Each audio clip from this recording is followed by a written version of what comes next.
Préparez-vous. Il existe un type d'interaction qui, si vous ne la reconnaissez pas, peut drainer votre énergie vitale, miner votre confiance et vous détourner de votre chemin. Il ne s'agit pas d'un danger physique, mais d'un type d'épuisement, émotionnel et psychologique qui, avec le temps, peut être dévastateur. Avez-vous déjà ressenti cette sensation d'être piégé dans un cycle de frustration, essayant de changer une dynamique qui semble immuable? Et si je vous disais qu'il existe une sagesse ancestrale capable de vous donner la clarté pour identifier les signes avant-coureurs et la force pour protéger votre espace intérieur? Ce n'est pas seulement un conseil, c'est un appel à l'éveil. Dans les 30 prochains jours, nous allons nous embarquer dans un voyage de maîtrise de soi, en utilisant les principes stoïciens pour reconnaître les schémas toxiques et apprendre à réagir non par la fuite dans le sens de la peur, mais par une distance stratégique et intelligente qui préserve qui vous êtes. Si vous êtes prêt à cesser d'être l'otage d'interactions épuisantes, prêtez une attention particulière. La capacité d'identifier ces signes est la première ligne de défense de votre paix intérieure. Votre voyage commence maintenant. L'écho de la culpabilité inébranlable. Le premier signe avant-coureur émerge lorsque la responsabilité est constamment projetée à l'extérieur. C'est l'incapacité de reconnaître sa propre participation au défi, transformant chaque situation difficile en un récit où le monde où vous êtes le coupable. C'est cette réunion de travail où le projet a pris du retard. Et au lieu d'analyser les obstacles réels, la faute retombe entièrement sur votre part, même si des facteurs externes ou l'incompétence des autres ont été prépondérants. C'est la relation personnelle où tout désaccord se termine avec vous vous sentant le seul responsable de réparer les choses, le seul à s'excuser, le seul à porter le poids de l'erreur d'autrui. Cette dynamique est insidieuse. Elle ne vous surcharge pas seulement d'un fardeau qui n'est pas le vôtre, mais elle distord aussi votre perception de la réalité. Vous commencez à questionner votre propre compétence, votre propre valeur. La répétition de cette projection crée un écho qui résonne dans votre esprit, chuchotant que vous êtes toujours le problème, que vous n'êtes jamais assez bon, que l'échec est une caractéristique intrinsèque à vous. Et le pire, vous commencez à y croire. Vous absorbez cette culpabilité comme une éponge et elle pèse. Elle pèse sur votre posture, votre regard, votre énergie. Elle pèse sur votre capacité d'agir, d'innover, de vous faire confiance pour prendre des décisions. C'est un poids invisible, mais écrasant. Le concept stoïcien fondamental ici est la dichotomie du contrôle. Épictète, le philosophe esclave, devenu maître, enseignait « Certaines choses sont sous notre contrôle, d'autres non ». Qu'est-ce qui est sous notre contrôle? Nos pensées, nos jugements, nos désirs, nos aversions, bref, tout ce qui est purement nôtre. Qu'est-ce qui n'est pas sous notre contrôle? Le corps physique peut tomber malade, les possessions peuvent être perdues, la réputation dépend de l'opinion d'autrui, la position peut être retirée et, crucialement, les actions et les paroles des autres. La projection de culpabilité de l'autre, cela est hors de votre contrôle direct. Votre réaction à cette projection, cela est entièrement sous votre contrôle. Reconnaître cette dichotomie est le premier pas pour vous libérer de l'écho de la culpabilité inébranlable. Vous ne pouvez pas empêcher l'autre de pointer du doigt, mais vous pouvez décider si vous allez internaliser cette accusation ou non. Pour commencer à appliquer cela, vous aurez besoin d'un outil simple mais puissant, le journal d'observation stoïque. La règle est claire. Après chaque interaction difficile, notez l'événement et votre réaction immédiate. Ne vous souciez pas d'analyse profonde au début. Notez simplement. Soyez un observateur impartial de vous-même et de la situation. Au jour 1, vous notez simplement sans juger, juste les faits. Que s'est-il passé? Qui a dit quoi? Comment vous êtes-vous senti sur le moment? Exemple, réunion avec Jean, projet X, retard. Jean a dit, si vous aviez livré votre partie dans les délais, cela ne serait pas arrivé. J'ai senti un nœud dans la gorge. J'ai voulu me défendre, mais je suis resté silencieux. J'ai ressenti de la colère, puis de la frustration. Au jour 3, une petite perspicacité émerge. Vous remarquez un schéma dans votre propre réaction. Vous avez tendance à absorber la culpabilité d'autrui. Vous constatez que dans différentes situations avec différentes personnes, la dynamique se répète. Quelqu'un projette, vous internalisez. Le journal commence à révéler cette répétition. vous voyez que ce n'est pas un événement isolé, mais un scénario qui se répète dans votre vie. Et cette perception est douloureuse, oui, mais incroyablement libératrice. C'est le premier rayon de lumière dans l'obscurité. Vous commencez à comprendre que la culpabilité que vous portez n'est peut-être pas la vôtre, mais quelque chose que vous avez pris de l'autre. Au jour 7, vous commencez à ajouter une colonne à votre journal. Qu'est-ce qui était sous mon contrôle? Qu'est-ce qui ne l'était pas? Revenons à l'exemple de Jean. Qu'est-ce qui était sous mon contrôle? Ma préparation pour le projet, ma communication sur les délais, ma décision sur la façon de réagir à sa parole. Qu'est-ce qui ne l'est pas? Le commentaire de Jean, le retard de Marie, la décision de la direction de changer le périmètre, en cours de route.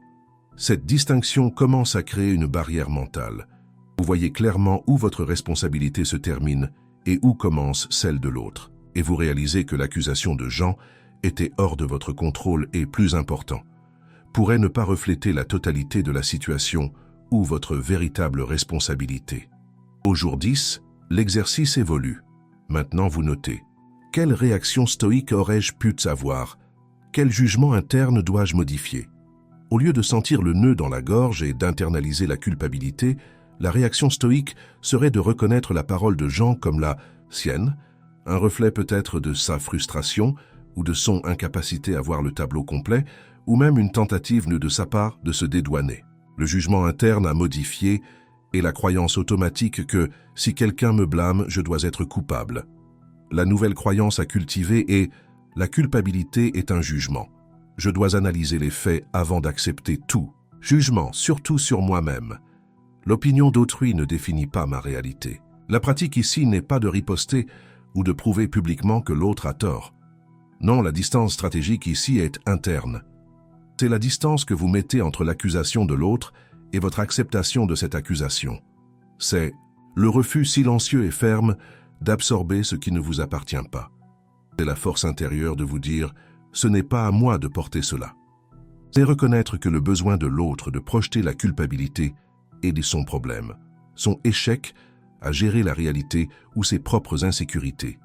Il n'est pas de votre devoir d'être le paratonnerre des frustrations d'autrui. Et ça, c'est vachement difficile. Cela va à l'encontre d'années de conditionnement, peut-être depuis l'enfance, où vous avez appris qu'absorber la culpabilité était une façon de maintenir la paix, d'être accepté, d'éviter les conflits. Mais à quel prix? Le prix est votre paix intérieure, votre confiance en vous, votre énergie. Le prix est de vivre sous le poids constant de culpabilité qui ne sont pas les vôtres. La distance stratégique, dans ce cas, peut aussi se manifester extérieurement, mais la base est toujours le changement interne. Cela peut être une réponse calme et factuelle. Je comprends votre point, Jean, et je suis ouvert à discuter de ma part, mais il est important d'examiner tous les facteurs qui ont contribué au retard, y compris facteurs externes, autres, dépendance. Ou cela peut être un silence conscient, où vous écoutez mais n'absorbez pas, traitant intérieurement à travers la lentille de la dichotomie du contrôle. Il projette, c'est à lui, ce n'est pas à moi. C'est ça, la pratique. C'est un muscle mental que vous devez renforcer quotidiennement. Chaque interaction difficile est une opportunité de pratiquer, d'observer, d'appliquer la dichotomie du contrôle, de refuser de porter le fardeau qui ne vous appartient pas. Les premiers jours, vous échouerez. Vous absorberez la culpabilité à nouveau. Vous sentirez le poids. Et c'est normal. Le stoïcisme n'est pas une question de perfection. C'est une question de progrès. Notez aussi l'échec dans le journal. Que s'est-il passé? Comment avez-vous réagi? Qu'auriez-vous pu faire différemment? La prochaine fois. La clé est la persistance. C'est l'intention consciente de changer le schéma. C'est la décision de protéger votre espace intérieur des déchets émotionnels d'autrui.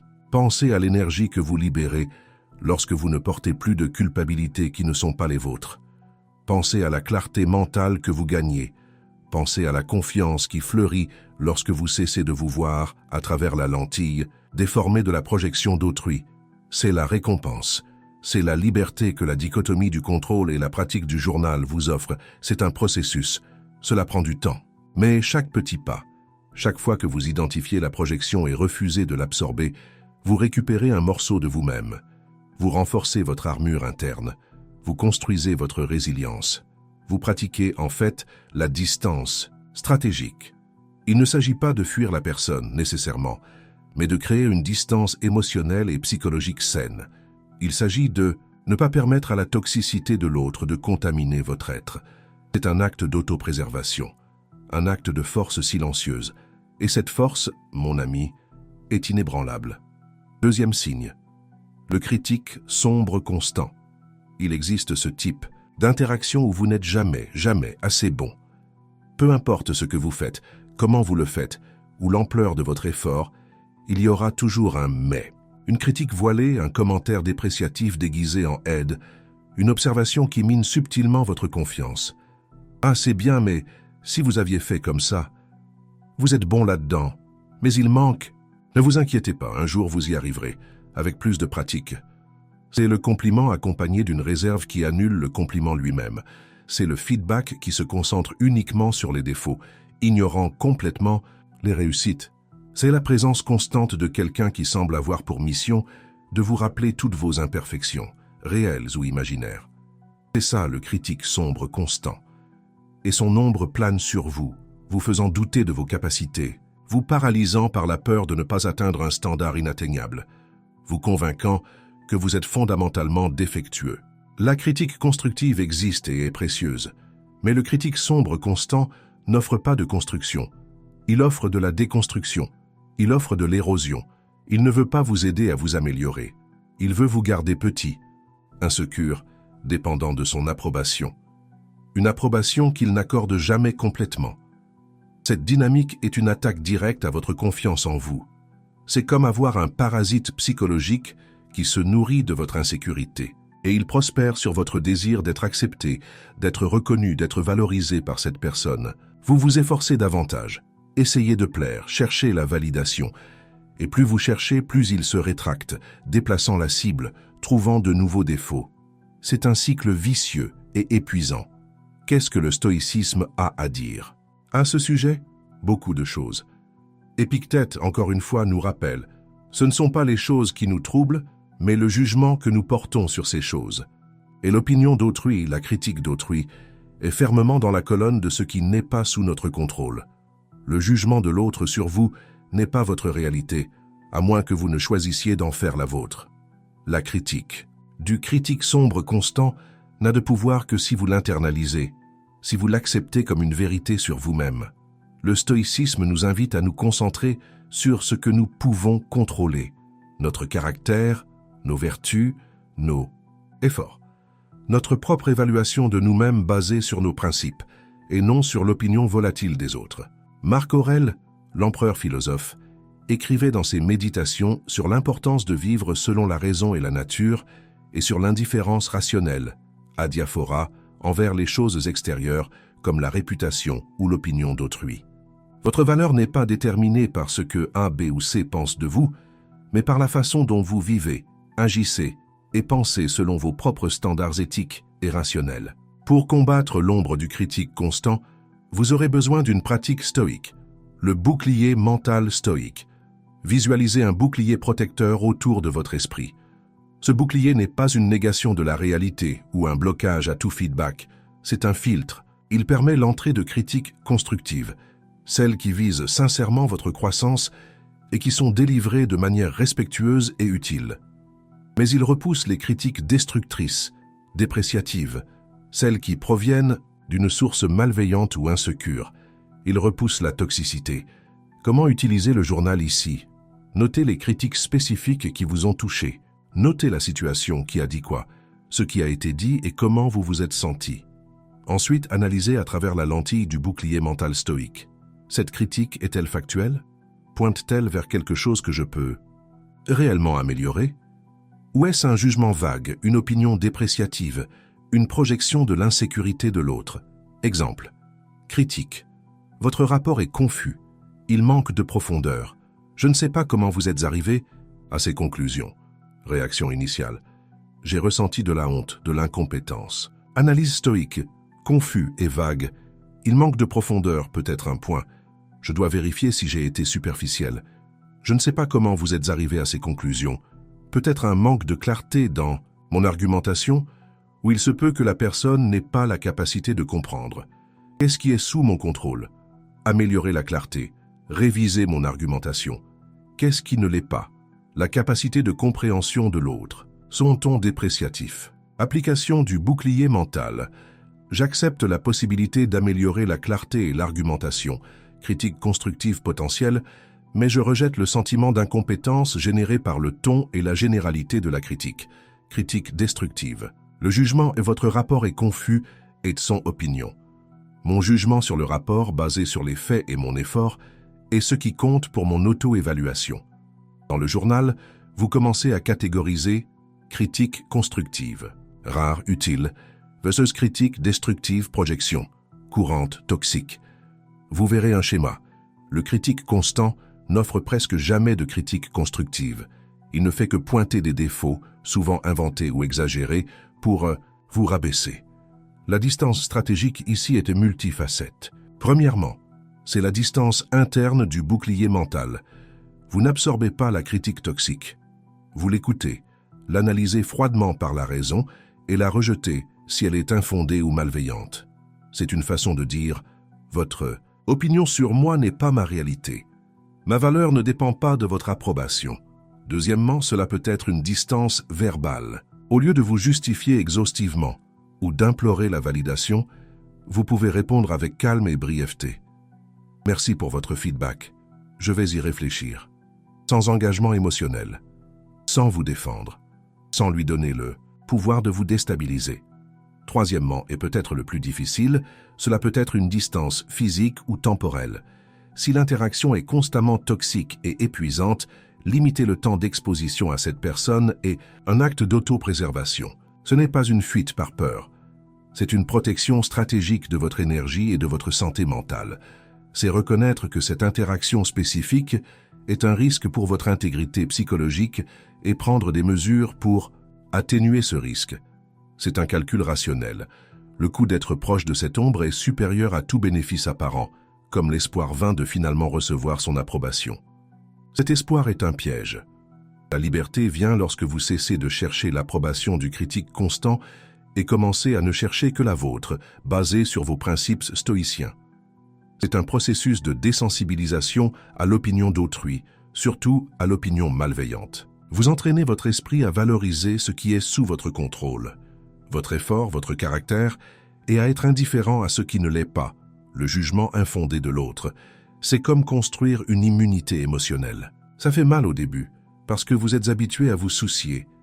Mais avec la pratique, le poison de la critique toxique perd son effet. Elle frappe votre bouclier mental et ricoche. Vous continuez votre chemin concentré sur ce qui importe. Vivre une vie vertueuse et rationnelle, selon vos propres standards. L'énergie que vous économisez en ne vous défendant pas constamment ou en ne cherchant pas l'approbation est immense. Cette énergie peut être canalisée vers votre croissance réelle, vers vos projets, vers les personnes qui vous soutiennent sincèrement. C'est la force de la distance stratégique contre le critique sombre constant.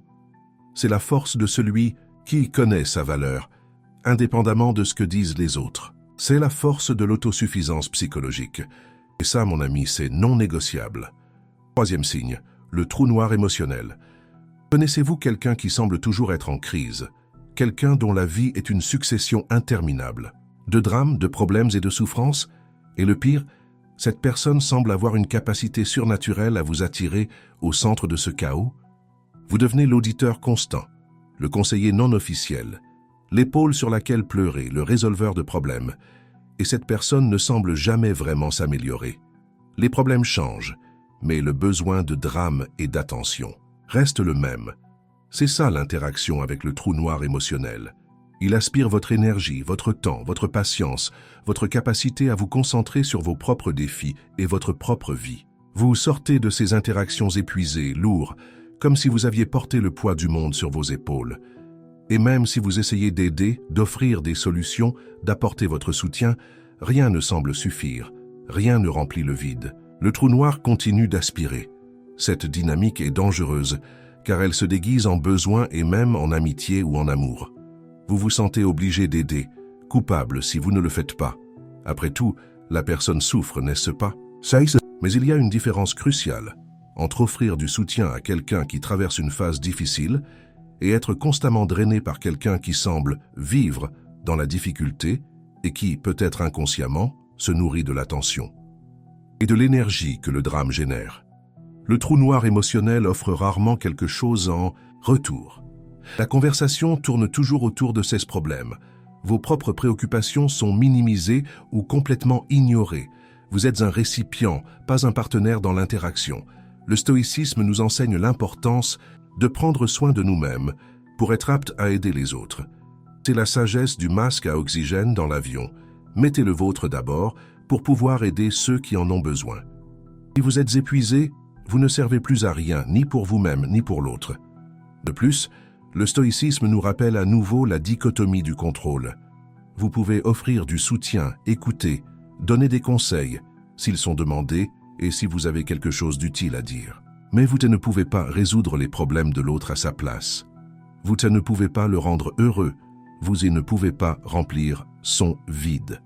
Le changement, la responsabilité de sa propre vie et de son bien-être, en fin de compte, fait sous son contrôle, pas le vôtre. Essayer de faire cela pour lui est une bataille perdue qui ne fera que vous épuiser. La pratique stoïque ici est d'établir la limite énergétique stoïque. Visualisez votre énergie comme une ressource finie comme une batterie. Chaque interaction consomme une quantité. Les interactions saines rechargent, ou du moins ne drainent pas excessivement. Les interactions avec le trou noir émotionnel drainent rapidement et profondément. Définir une limite énergétique, c'est décider combien de charge vous êtes, prêt à céder sans compromettre votre propre fonctionnalité et bien-être. Comment utiliser le journal? Notez les interactions avec cette personne. Combien de temps a duré l'interaction? Où a-t-elle eu lieu? Quel était le sujet principal? Comment vous êtes-vous senti avant et après l'interaction? Vous remarquerez probablement un schéma clair. Avant, peut-être vous sentant bien ou neutre. Après, invariablement épuisé, lourd, frustré. Notez aussi, combien d'énergie cette interaction a-t-elle consommé? Sur une échelle de 1 à 10. Combien d'énergie avais-je disponible? Combien d'énergie me restait-il? Cette visualisation dans le journal rend le coût de l'interaction tangible. Vous voyez sur le papier ou l'écran le drainage qui se produit. Notez aussi vos tentatives d'offrir des solutions ou de changer de sujet et comment elles ont été reçues, probablement ignorées ou déviées vers le drame. Dans le journal, commencez à réfléchir. Quelle est ma responsabilité dans cette dynamique? Est-ce ma responsabilité d'être le seul pilier de soutien de cette personne? Que se passerait-il si je n'étais pas disponible tout le temps? Quelle peur m'empêche d'établir des limites? La peur d'être vu comme égoïste? La peur que la personne s'effondre et que je me sente coupable? La peur de perdre la relation, même si c'est une relation toxique? La distance stratégique contre le trou noir émotionnel consiste fondamentalement à gérer votre temps et votre énergie. Il ne s'agit pas d'abandonner quelqu'un en besoin réel, mais de reconnaître que ce besoin est devenu chronique et unilatéral, et que votre rôle est devenu celui d'un fournisseur inépuisable qui est exploité consciemment ou inconsciemment. Cela peut impliquer limiter la fréquence des interactions. Au lieu de conversations quotidiennes, peut-être hebdomadaires, limiter la durée des interactions, définir une durée et mettre fin à la conversation gentiment lorsque le temps est écoulé. Je dois y aller maintenant, j'ai un autre engagement. Rediriger la conversation. Lorsque le drame commence à dominer, essayez de changer de sujet pour quelque chose de plus léger ou factuel. Si ce n'est pas possible, c'est peut-être le signal pour mettre fin à l'interaction.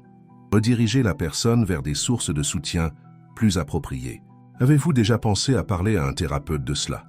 Ils peuvent vous aider avec des outils pratiques. Il serait peut-être bon pour vous de chercher un groupe de soutien pour cette question spécifique. Ce n'est pas du rejet, c'est une reconnaissance que vos capacités sont limitées et que la personne pourrait avoir besoin d'aide professionnelle ou d'un système de soutien plus large et adapté. C'est un acte d'honnêteté, pour vous et pour elle. Il est difficile de dire non ou d'établir des limites, surtout à quelqu'un dont vous vous souciez ou vous êtes beaucoup soucié. La personne peut réagir avec plus de drame, de culpabilité. Vous ne vous souciez pas. Je pensais pouvoir compter sur vous. C'est ici que la pratique stoïque du bouclier mental et de la dichotomie du contrôle s'unissent. Le jugement vous ne vous souciez pas et hors de votre contrôle. C'est son interprétation. Votre action d'établir une limite, si elle est faite avec respect et basée sur votre besoin d'autopréservation, est une action vertueuse et rationnelle. Vous n'êtes pas responsable de sa réaction émotionnelle. Vous êtes responsable de votre action qui doit être alignée sur le soin de soi et la rationalité. La distance stratégique ici consiste à créer un espace sain entre vous et l'intensité drainante de l'autre. Il s'agit de protéger votre propre flamme afin qu'elle ne soit pas complètement éteinte. Il s'agit de comprendre qu'aider ne signifie pas se sacrifier jusqu'à l'épuisement. Il s'agit de reconnaître que certaines personnes, même si vous le voulez, ne sont pas prêtes ou ne veulent pas sortir du trou, et vous ne pouvez pas sauter avec elles.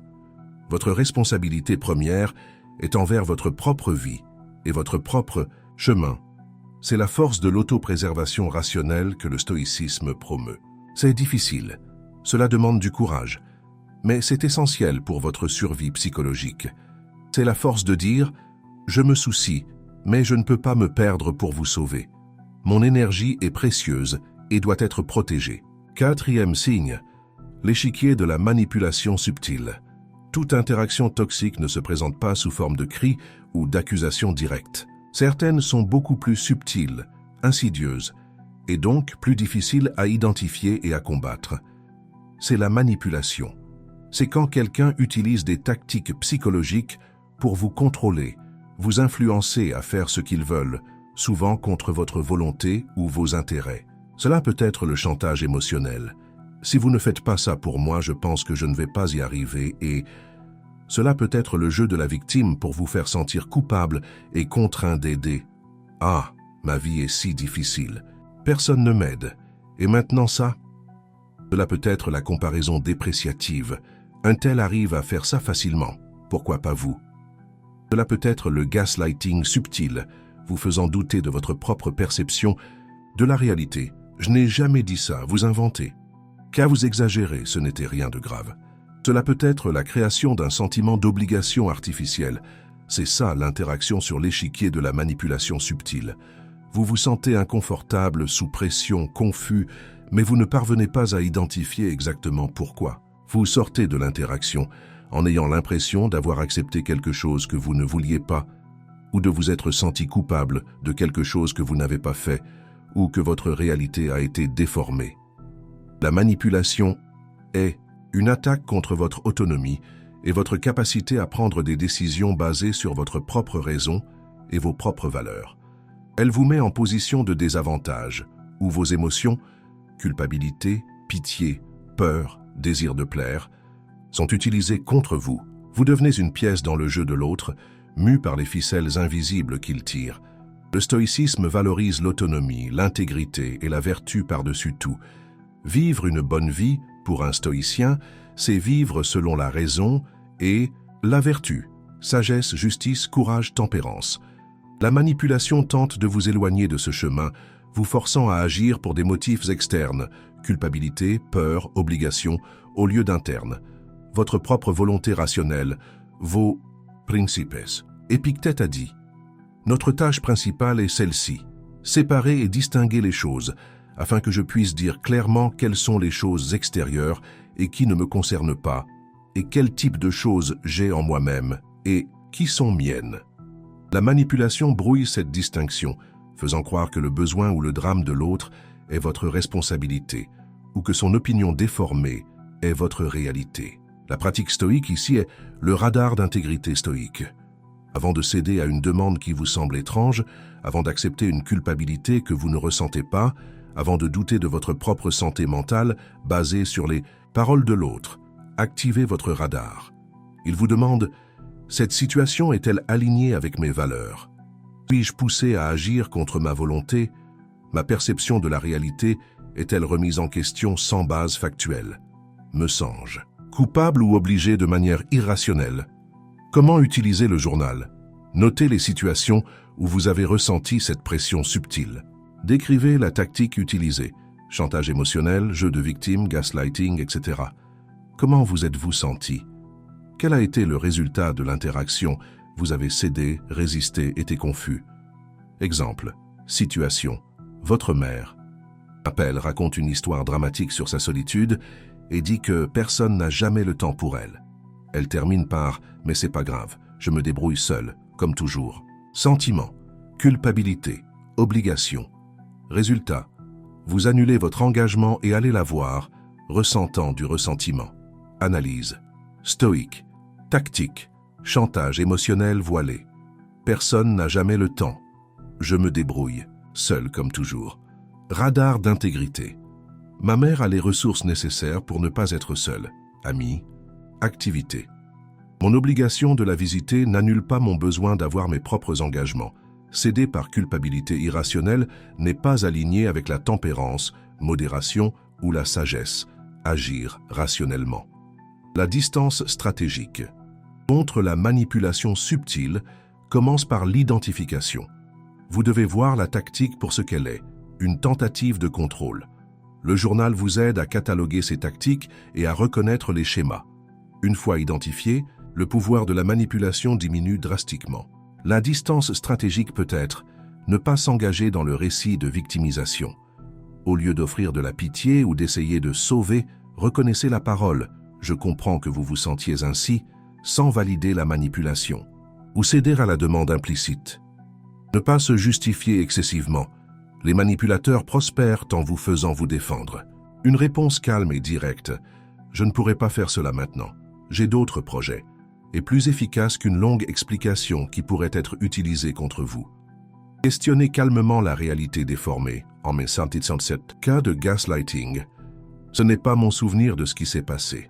Je me souviens de X, sans colère, juste en affirmant votre perception factuelle. Établir des limites claires sur ce que vous ferez ou ne ferez pas. Et les communiquer avec fermeté, mais sans agressivité. Je peux vous aider avec ceci, mais pas avec cela. Je suis disponible pendant X temps. Après, je dois y aller. La distance stratégique ici consiste à protéger votre autonomie. Il s'agit de ne pas permettre à l'autre de jouer avec vos émotions pour vous contrôler. Il s'agit de baser vos décisions sur votre propre raison et vos propres valeurs, et non sur la pression externe ou la culpabilité induite. C'est un exercice constant de vigilance et d'auto-affirmation. Vous entraînez votre esprit à reconnaître les cordes invisibles et à refuser d'être tiré par elles. C'est la force de celui qui se gouverne lui-même, au lieu d'être gouverné par les autres. C'est la force de la liberté intérieure. Et cette liberté, mon ami, est le plus grand bien que vous puissiez protéger. Si vous êtes arrivé jusqu'ici, c'est que quelque chose de cela a résonné. Vous vous êtes reconnu dans un ou plusieurs de ces signes. Vous avez ressenti la douleur, l'épuisement, la frustration. Et c'est le premier pas. Reconnaître, nommer, voir la dynamique pour ce qu'elle est. Ce n'est pas votre faute d'avoir été affecté par ces interactions. Nous sommes des êtres sociaux et il est naturel d'être influencé par les autres. Mais c'est votre responsabilité, à partir de maintenant, d'apprendre à vous protéger. Le voyage de 30 jours utilisant le journal d'observation stoïque et appliquant ces pratiques, dichotomie du contrôle, bouclier mental, limite énergétique, radar d'intégrité, n'éliminera pas les personnes toxiques de votre vie, bien que dans certains cas, la distance stratégique puisse y mener naturellement. Mais elle va changer radicalement la façon dont vous êtes affecté par elle.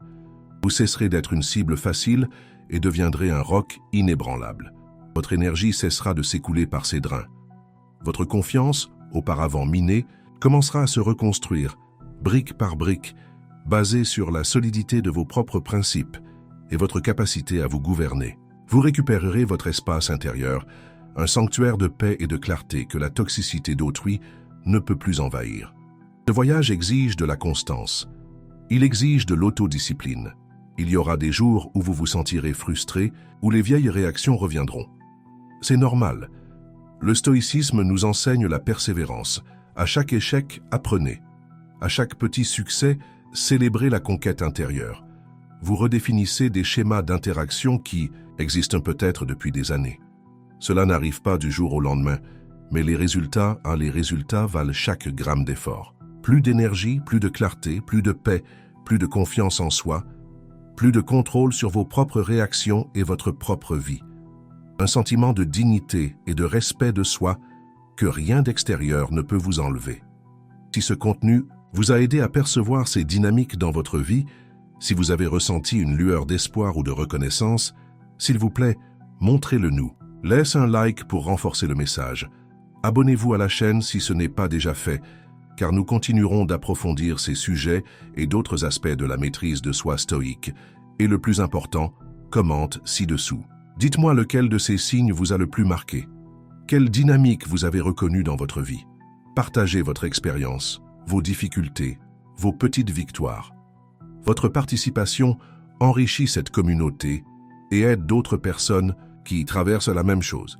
N'oubliez pas, vous n'êtes pas seul dans ce voyage. Beaucoup d'hommes affrontent ces batailles silencieuses contre l'épuisement émotionnel et psychologique. Mais beaucoup ont aussi trouvé le chemin de la liberté et de la force intérieure. Et vous aussi, vous pouvez le trouver. La distance stratégique n'est pas froideur ou isolement. C'est de la sagesse. C'est la capacité de choisir où investir votre précieuse énergie et attention. C'est le courage de dire non à ce qui vous diminue pour pouvoir dire oui à ce qui vous construit. C'est l'intelligence de protéger ce qui est vôtre, votre esprit, votre cœur, votre paix. Dans les 30 prochains jours, utilisez votre journal. Observez, analysez, pratiquez les réponses stoïques, établissez vos limites, refusez d'absorber la culpabilité et la critique toxique. Identifiez la manipulation et ne cédez pas. Vous avez la capacité, vous avez la force. La sagesse stoïque est votre boussole. Votre voyage de maîtrise de soi et de protection de votre espace intérieur continue. N'abandonnez pas. Ce que vous protégez est votre bien le plus précieux, vous-même.